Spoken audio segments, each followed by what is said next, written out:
L'invité de la matinale, Pierre-Hugues Dubois. Votre invité ce matin, Pierre-Hugues, est Jérôme Fourquet, directeur du département opinion de l'IFOP.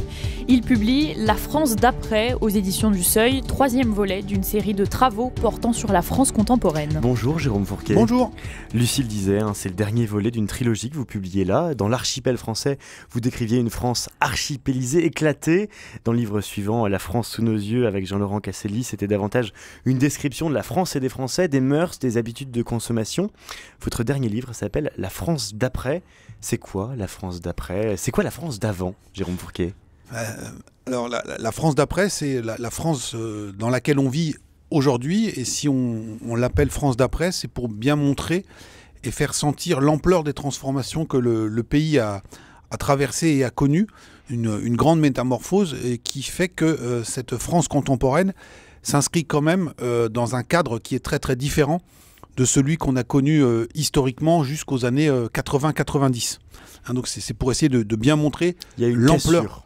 Oui, alors qui ne s'est pas faite d'un coup, c'était un mouvement tectonique progressif sur quelques dizaines d'années. Alors à l'échelle d'une vie humaine, on peut penser que c'est long.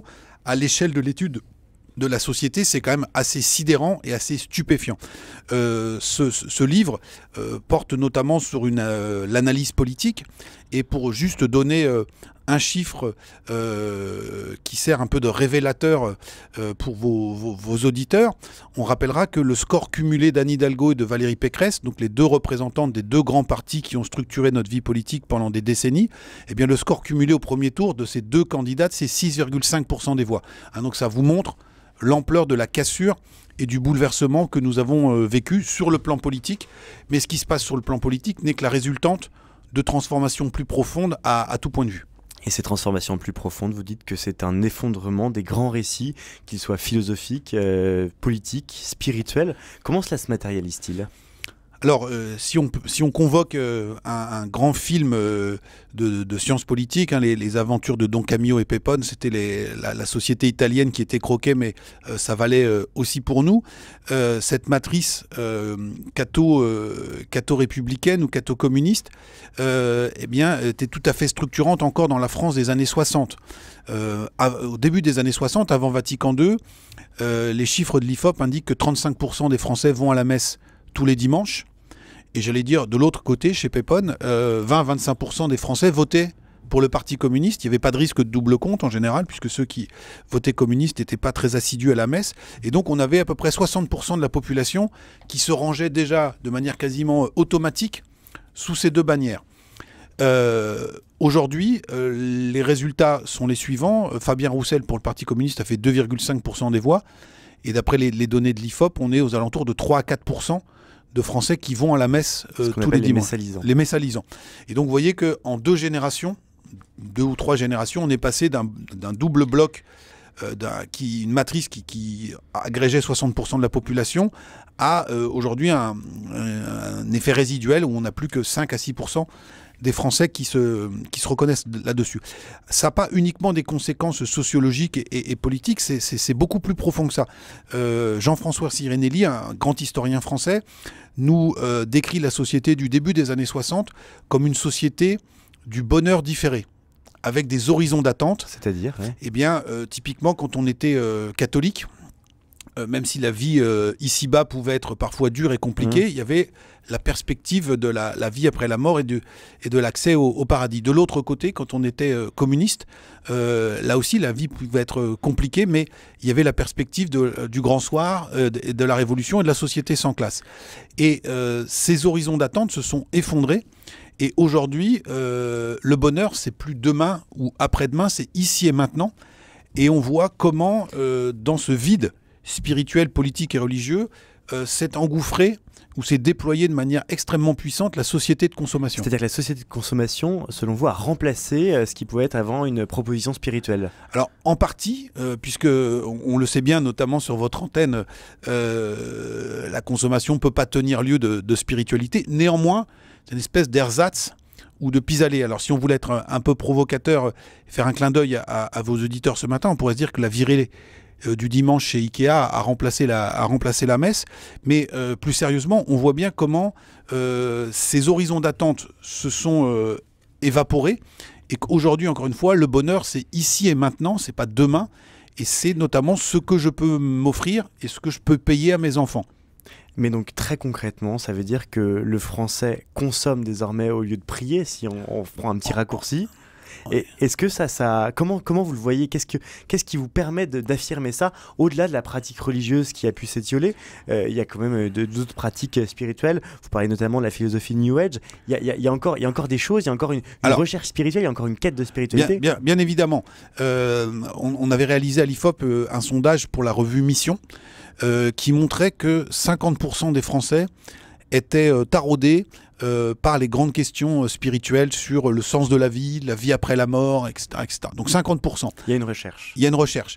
Ça veut dire aussi que 50% ne sont absolument pas questionnés par ce genre de problématiques. Et donc eux peuvent très facilement s'adonner à la consommation. Et parmi les 50% qui sont en recherche, on avait un noyau de à peu près 20% de la population qui était très travaillé par ces sujets-là.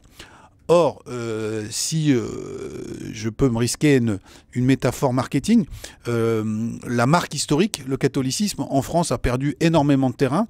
Et donc dans ce vide spirituel laissé béant par l'effondrement de la matrice catholique, on a aujourd'hui toute une série de nouvelles offres, plus ou moins bricolées, qui se sont portés sur le marché. Donc vous avez parlé du New Age, on pourrait parler également de tout ce qui est dérivé de la spiritualité bouddhiste.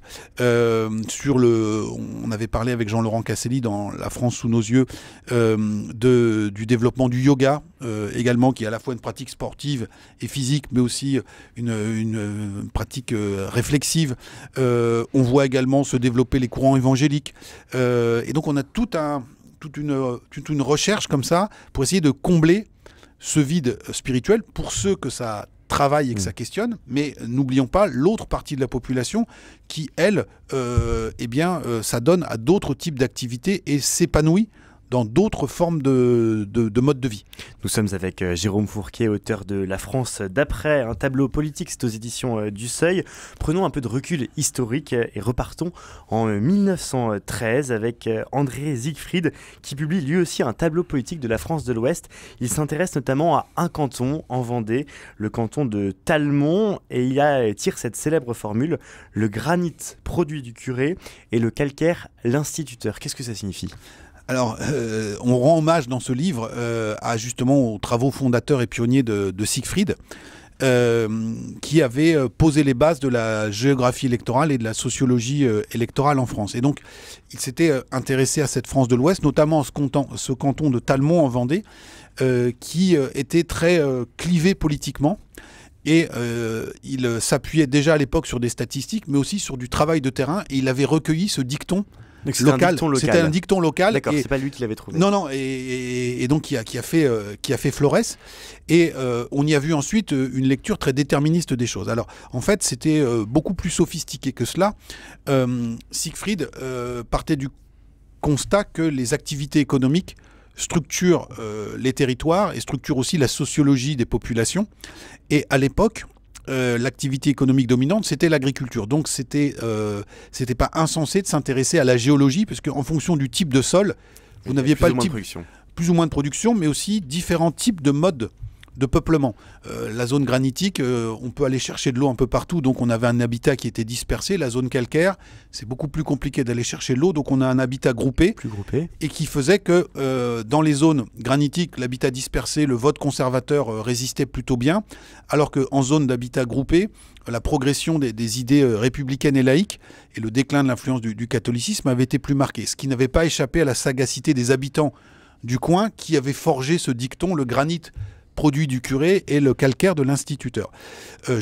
Et donc on voyait bien effectivement les votes de droite et de gauche qui se superposaient à la fracture. C'est très clair. On voit les cartes dans le livre, c'est très très clair. Géologique du territoire. Et donc je suis retourné un siècle plus tard, ou un peu plus même, 110 ans, sur les traces de Siegfried à Talmont-Saint-Hilaire. Et aujourd'hui il y a toujours une coupure, mais elle n'est plus de nature géologique, elle est de nature économique et géographique, c'est-à-dire qu'elle oppose la zone littorale, puisque Talmont se situe en bord de mer, où là on enchaîne la présence de camping, la création d'un golfe, d'un port, un port de plaisance, des milliers de résidences secondaires, et donc toute cette partie du canton, comme le littoral de l'Ouest Atlantique, a basculé dans une économie touristique et balnéaire.